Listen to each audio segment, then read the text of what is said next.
Hey, good morning. It's Tuesday, and I'm happy to be here with you.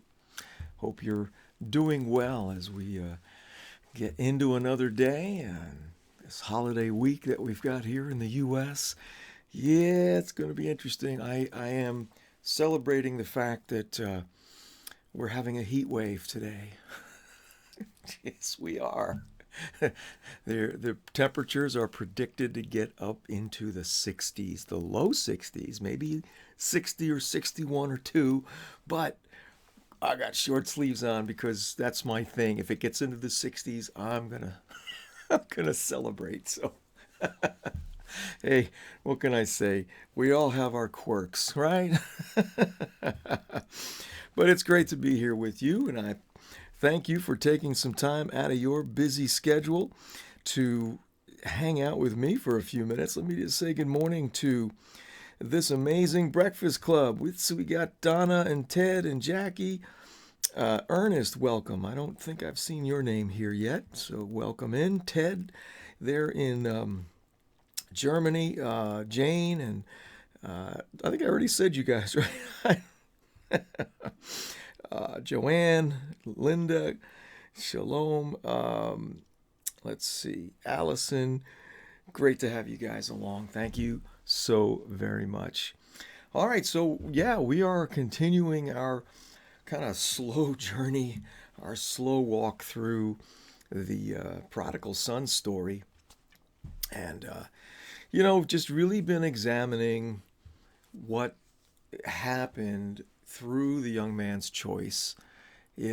Some of this I think is pretty obvious, but yet there also are, I think, some deeper levels of truth that we can really glean from his experience, and that's what I want to do today. I want to kind of dive a little bit more deeply into Luke 15:14, which is the verse here. It says that when he had spent everything, a severe famine occurred in that country, and he began to be impoverished. As I mentioned yesterday, this is such a graphic example of the principle in the scriptures of reaping what you sow, the whole idea of consequences. And so we talked a lot about that yesterday. If you missed it, head over to the Breakfast with Jesus 247 page there, and you can catch up. So obviously there are consequences that we talked about yesterday, and this young man just went on a tear, basically blowing through all of the money that he had, and as I mentioned early on, he wasn't just given money, he was actually given everything that he would need to start his own business, right? Because that's kind of how they did things back then. The father, had his on his estate, he would have all of the machinery, the animals, and all the things that were necessary to be successful in that agrarian society where you've got flocks and you have crops and all these sort of things. So that was what this young man received. And in order for him to spend everything, it would have meant he sold whatever his father had given him for the purpose of him having long term success, right? He gave up long term success for short term pleasure.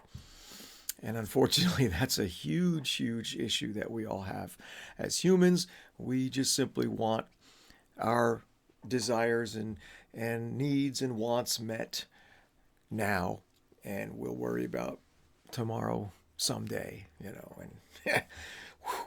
someday comes along way quicker than we ever thought, right?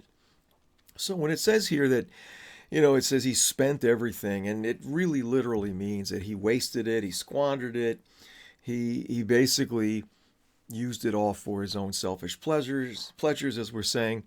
Um, but really, it speaks of a refusal, and I'll also say it could be an ignorance, but there's this idea here that he just simply refused to recognize that he'd been given a stewardship, right? He'd been given something to take managerial responsibility over all the stuff that his father had given him.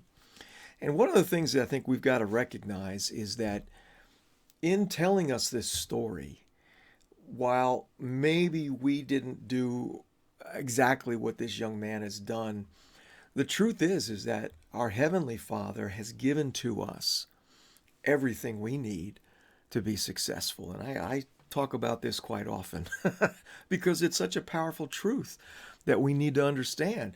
We have a good Father, and He has apportioned to each of us from His unlimited estate some piece of that pie over which we are now responsible to manage, to be a steward, as the Bible calls it, right?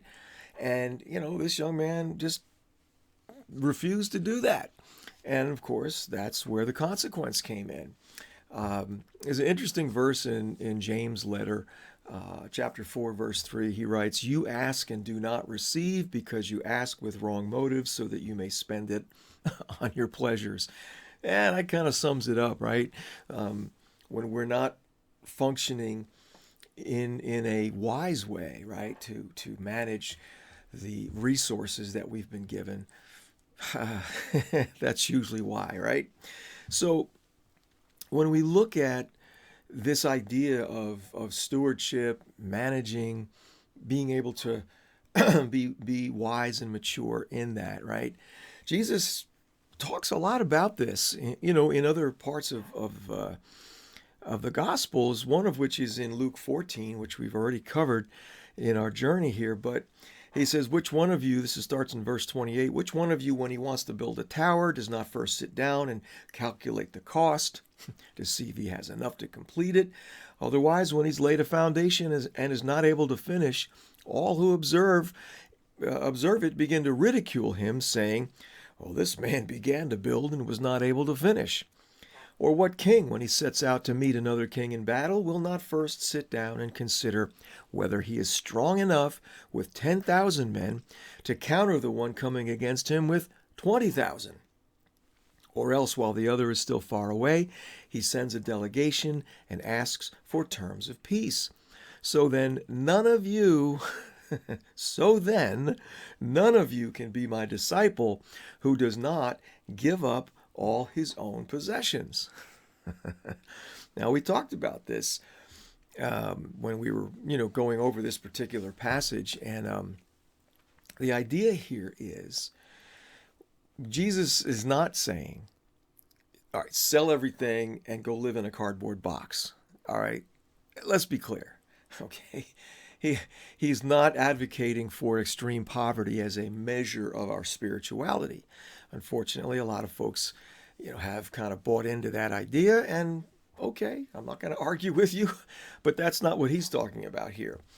What he's talking about here is giving up our possessions, the things that we have claimed as ours, whatever that might be, because see, those are the things that we are placing our trust in.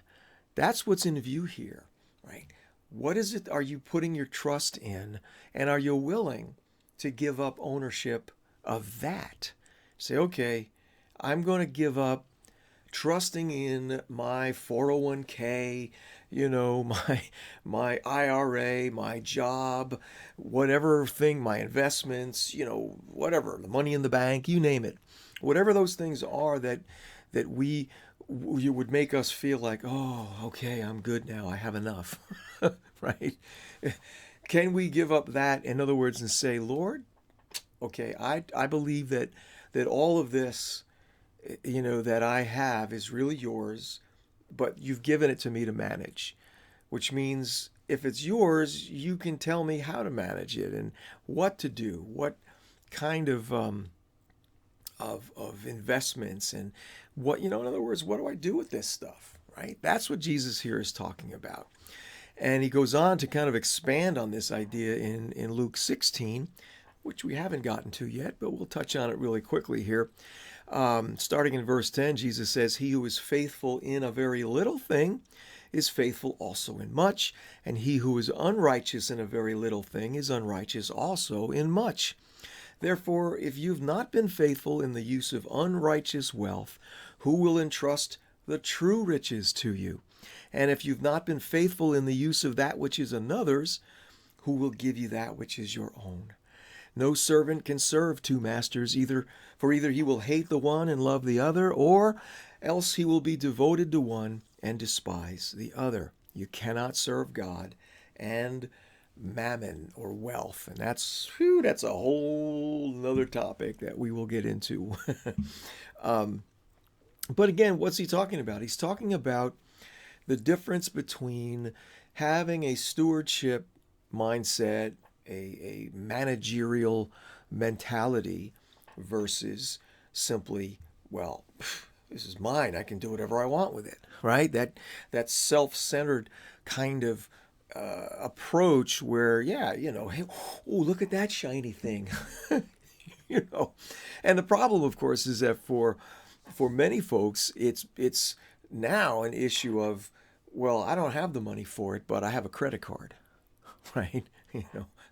Well, I've got this little piece of plastic here, and so if I see something that I really want, well, I'm just gonna pay for it with the credit card, and you're not really paying for it; you're borrowing to pay for it, and so the issue of debt, begins to loom large in many folks' lives, and that's basically saying, well, I don't have this right now to steward, but I'm going to put myself in bondage because I want this thing.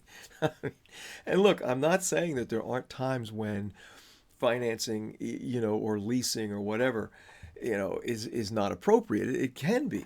It can be a viable means of stewarding resource and utilizing things that for example, there's no issue when you're thinking about buying a house or some other appreciating asset and then using leverage to do that. There's nothing wrong with that.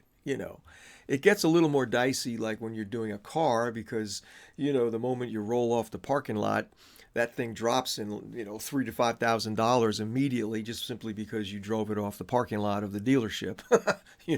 So you're paying on a depreciating asset. That's another topic that we can get into. Again, the point here that Jesus is making with respect to how we approach what has been entrusted to us is, how do we see it? Do we see it as simply whatever we want, we can do with it, or do we recognize that we've been given things to manage, to steward for greater purposes? Oh, yes. See, the Lord wants to not only multiply what he gives us, but to direct, well, where does that resource now go in order to bring blessing into the world? Now, of course, our needs are never in question, right? He's so good. He always provides, and we can rest in that provision. But because he's a good papa, his provision will go beyond what we need. Now, we can take our needs and we can expand them as the provision grows, but they're not really needs, are they? They're just like, well, I've got more money now, so I need this, I need that. It's like, oh. But the Lord, he's here to help us. He's here to help us stay focused on what our responsibilities look like. Again, remember, we're in a process right now of growing, maturing, becoming fully mature sons and daughters. And so this is a huge, huge aspect of that. And there's a couple of principles that I want to touch on today that I think really are helpful for us to understand, well, what does it look like, right? What does it look like for me to be engaged in stewardship of the resources that I've been entrusted with, right? So we have this awesome story in the book of Genesis where the Pharaoh has this crazy dream, of cows that are emaciated and cows that are fat, and Joseph, being well positioned to interpret that dream, he does. And the Pharaoh is so impressed with this young man's wisdom and the interpretation that he says, well, clearly you're the one that needs to implement this plan. Well, what was the plan?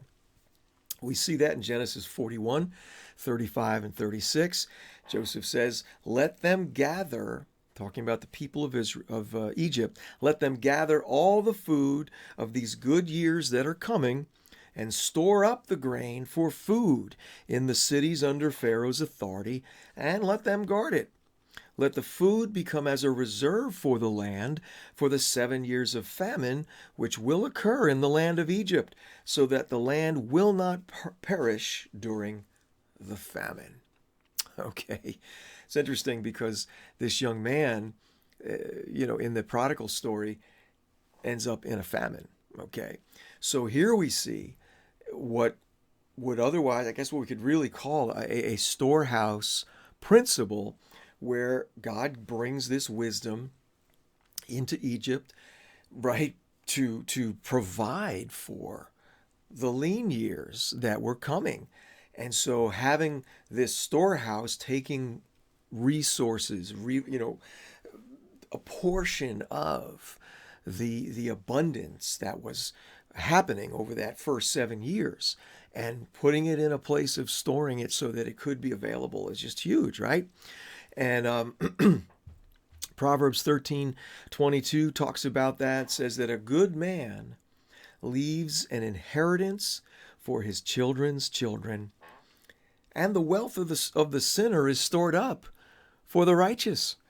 Now that's an interesting principle.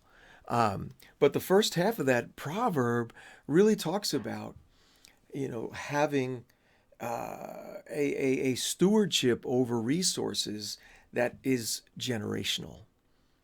And I know that for a lot of us, that may seem like an impossibility. I'm barely making it from week to week or month to month with the money that I'm making with my job or whatever, or maybe you're not even, for whatever reason, you're not working.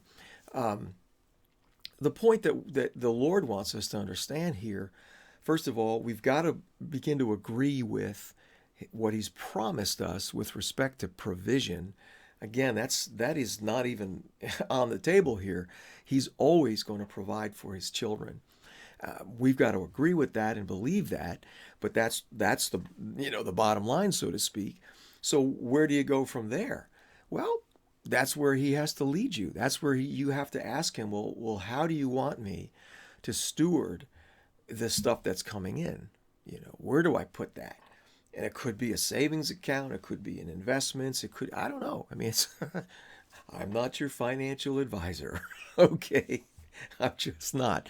But there are folks out there that can obviously help you with that. And the idea is that you're taking a percentage and putting it, that's what the whole idea behind an IRA or 401k or some other kinds of savings accounts that you have, right?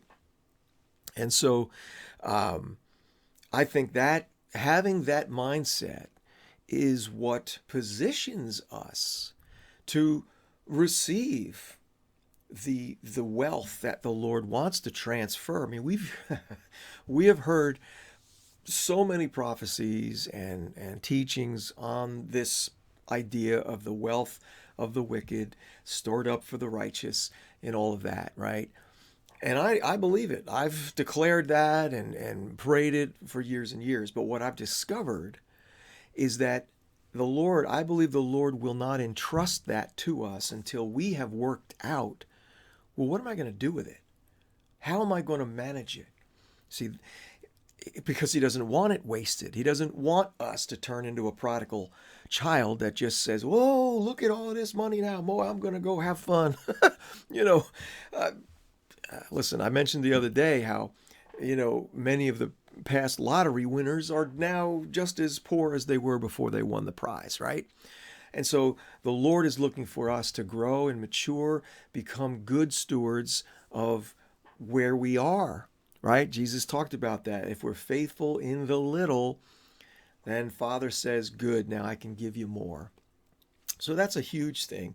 There's an interesting verse in Deuteronomy 28, verse 8, where the Lord says, it says that the Lord will command the blessing upon you in your barns and in all that you put your hand to, and he'll bless you in the land which the Lord your God gives you. So, the barns there represent the storehouse. It represents that putting aside, of funds that are going to be used for his purposes. And I'll leave it at that. That's something that we all have to look at and really, dialogue with him. What does that look like for me personally?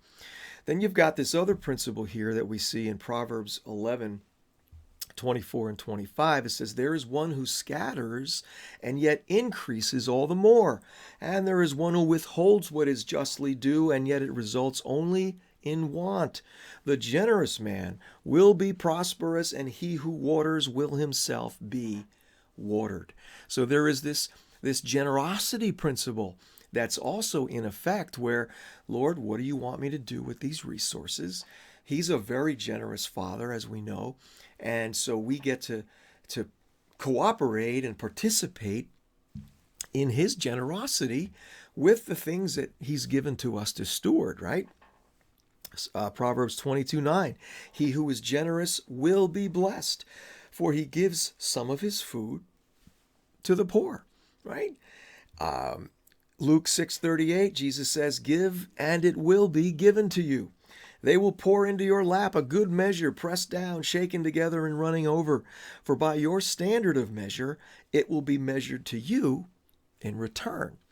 So again, this is the purpose why we're being entrusted with resources, right? Because our Papa is generous and he wants to extend his generosity through you and I as stewards of that resource. So we've got to get into that mindset that, okay, you're giving me all this great stuff, and what do you want me to do with it? Well, you want me to be generous. And he will absolutely lead you to do that, okay? And let me make it very clear, it is strictly and only between you and he as to where you sow that whatever it is. Whatever those resources are that he's given you to sow, that's between you and he. Paul brings this out in great detail in 2 Corinthians 9, verses 6 through 12. He says, now this I say, he who sows sparingly will also reap sparingly, and he who sows bountifully will also reap bountifully. Each one must do just as he has purposed in his heart. Okay? Not grudgingly or under compulsion. Now, how would that ever happen unless you felt pressured by somebody to give in a way or in an amount that wasn't already in your heart? When the Lord prompts us to give, right, it's going to absolutely resonate in our heart because he will have already put it there. It's like, oh yeah, absolutely. You just give it, right? For God loves a cheerful giver. So our cheering, our joyful giving arises out of this sense of what he's saying to us about what to do with whatever the resources are that we're stewarding for him, right?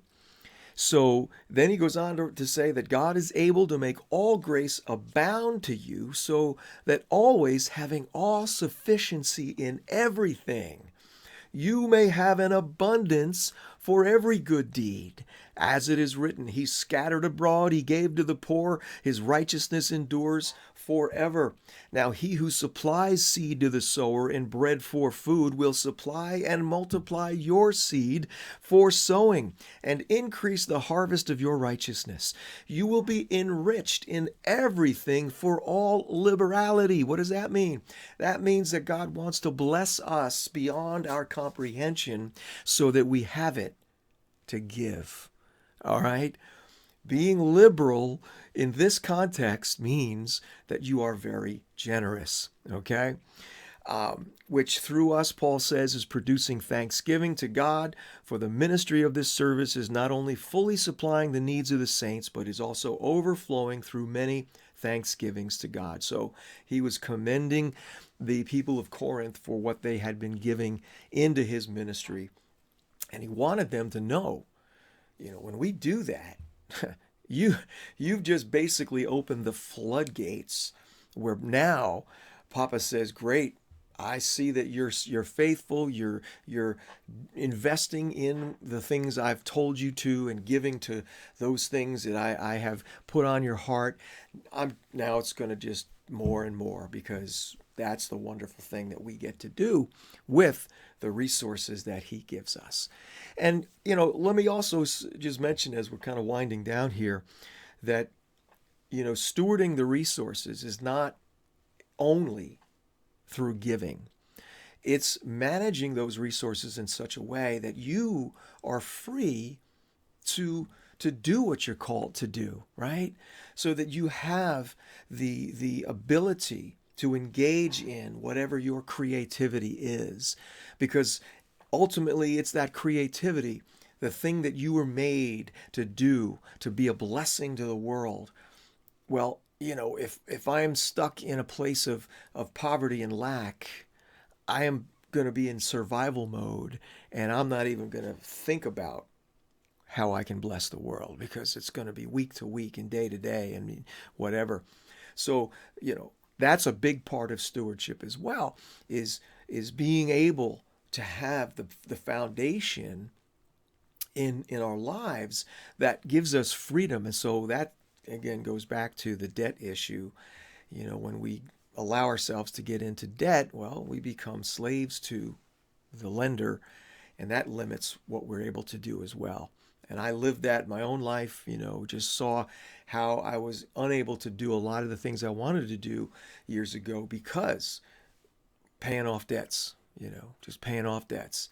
Now, the Lord will help us with that. He absolutely will, because he wants us to be free to engage in whatever it is that he's called us to do.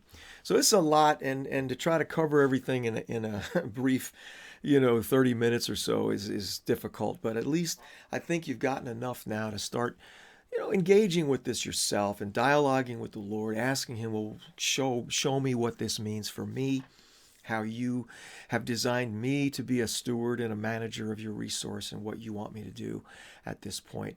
And as always, listen, if you have questions about this, there's my email.